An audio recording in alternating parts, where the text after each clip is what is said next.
Hello, I'm Jared with Ignite Studio. Today I'm going to be showing you our new needle felting kit and showing you some basic tips and techniques on how to get started with this medium. If you're unaware, needle felting, also known as dry felting, is the process of using a barbed wire to knit together loose wool into either a fabric or a sculpture. So let's start by talking about what you'll find in the kit when you check it out.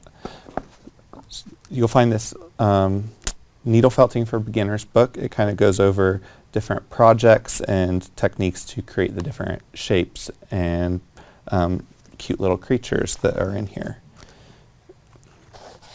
You'll find these felting templates,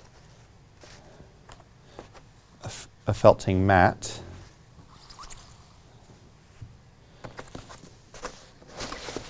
a box full of different wools.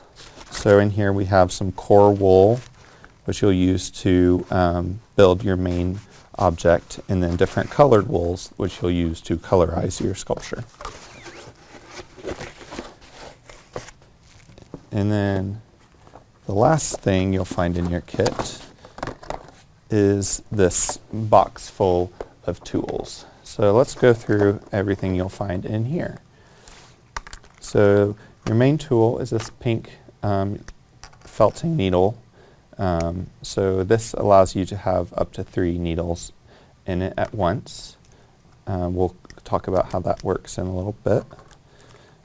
We also have this 7 needle punch. Allows you to work a bit faster and is good for more flat objects as well. We have 2 sets of shears, some pliers, some finger gloves, and some tweezers, and various accessories that you can use to attach to your finished piece.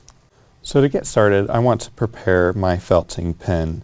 As I said, it allows for up to 3 needles to be used at once. Typically when I'm felting, I prefer to use only one because it has less resistance when you're actually poking into your object, which makes it, having less resistance will reduce your odds of breaking your needles.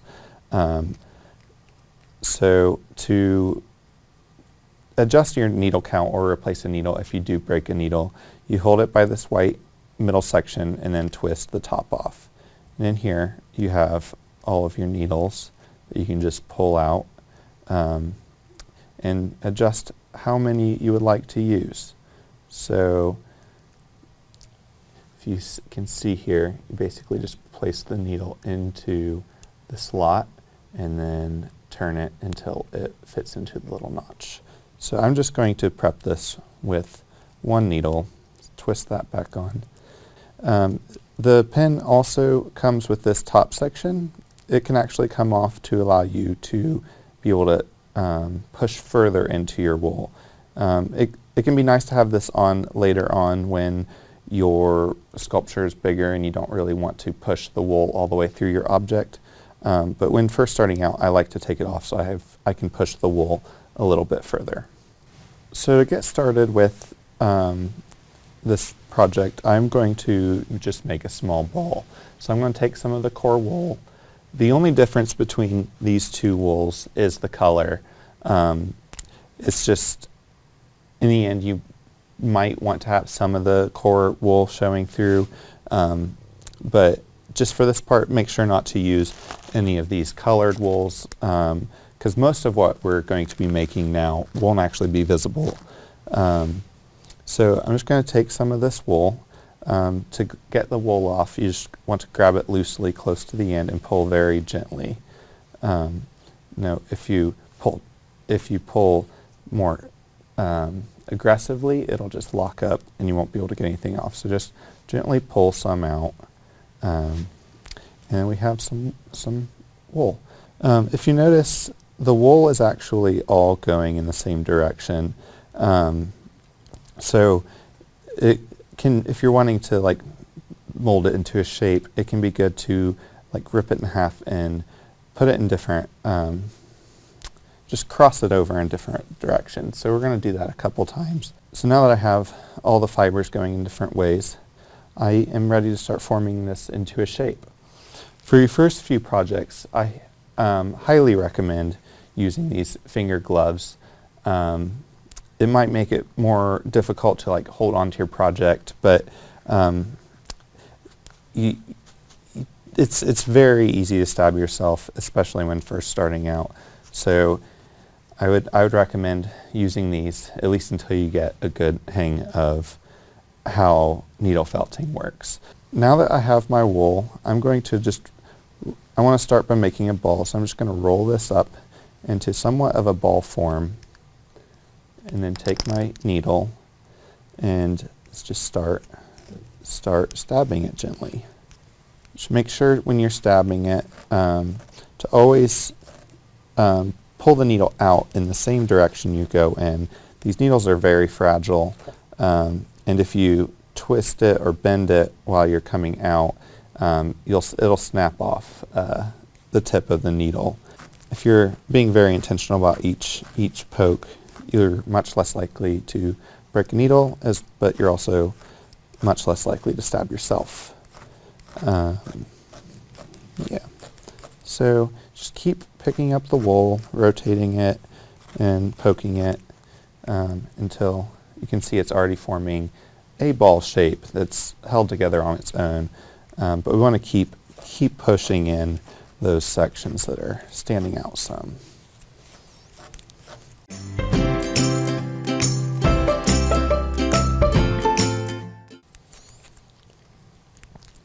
Now that I've gotten it to like a fairly decently shaped ball, I want to make sure I'm not poking all the way through, because then I'm pushing the fibers out of the ball, where I'm still wanting to push the fibers, just keep pushing them in on themselves, because the more I push in, the more dense the ball will get. So this is a time where you could put this pink cover back onto it. That way it forces you to stop when you get just a little bit ways into the ball.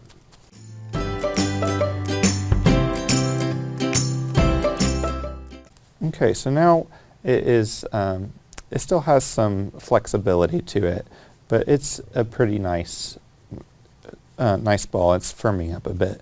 So you'll notice there's lots of little bumps in it. That's just from poking the hole. You can kind of see the holes you've made. But a way you can kind of flush it out a bit is to use the multi 7 needle tool.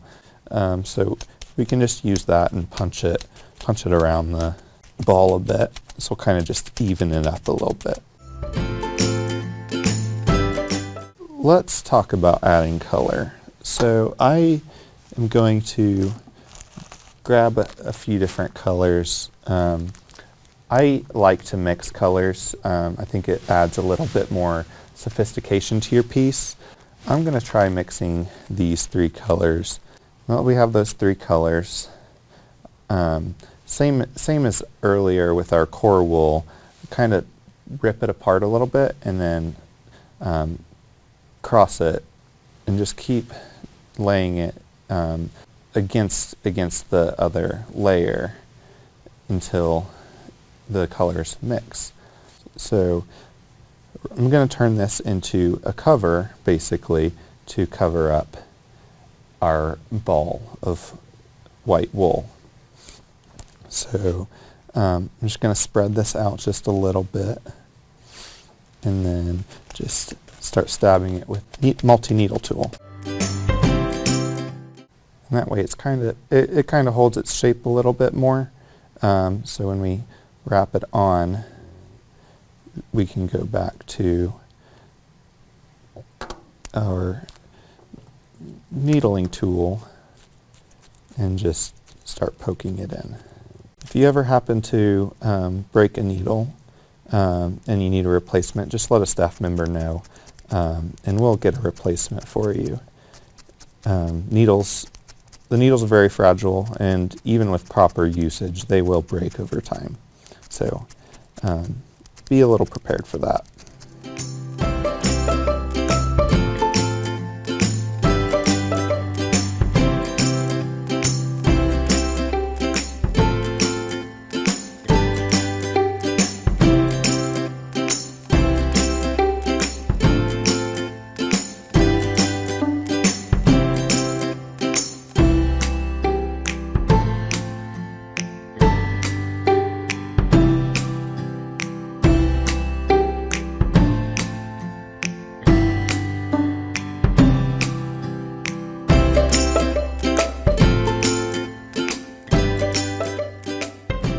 So just remember to try to think in shapes. So this is a sphere with triangular shapes added on top of it to create the ears.